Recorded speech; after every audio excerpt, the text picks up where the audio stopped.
The girl had just regained consciousness from her coma, only to find her hands and feet tightly bound. Realizing she'd been kidnapped, she could only shift her body to call for help. But immediately, the black-clad figure behind her used a stocking to strangle her neck until the girl was completely suffocated. Then, the masked man intended to bury her deep in the mountains and abandon her in the wilderness. Unexpectedly, on the way, his car was rear-ended by a jeep. The old man driving the jeep hurried out to check and was shocked to find a lot of blood seeping from the trunk of the car in front. This made him alert immediately, and before the other person got out of the car, he quickly took a tissue and dipped it in a small amount of blood. But he had just stuffed the tissue into his pocket when the driver of the car in front appeared behind him.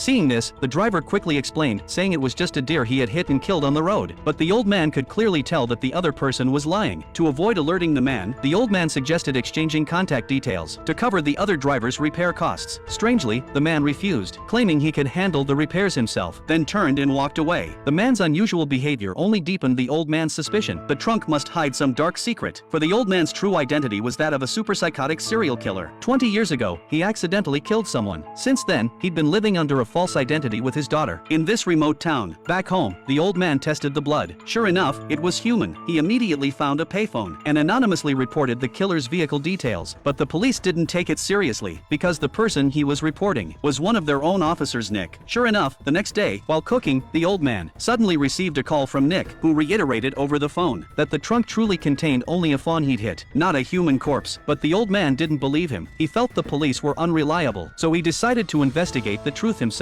He returned to the intersection where the rear-end collision occurred, speculating on the killer's dumping site. If it were him, the dumping site would likely be the nearby reservoir. The old man drove to the reservoir's edge and indeed discovered a woven sack there. Inside lay the body of a young woman. The case quickly made headlines. Meanwhile, Nick gazed at the reservoir, secretly gloating, not the least bit afraid. Later, he brought his cat to the old man's veterinary clinic, only to find it closed. There he happened to meet a girl and learned through conversation that she was the old man's daughter. Nick's face immediately revealed an intriguing expression. To exact revenge on the old man, that very night he deliberately struck up a conversation with Anna, preparing to strike at his daughter when the moment was right. So, would the father ultimately save his daughter? The film is titled Memoir of a Murderer.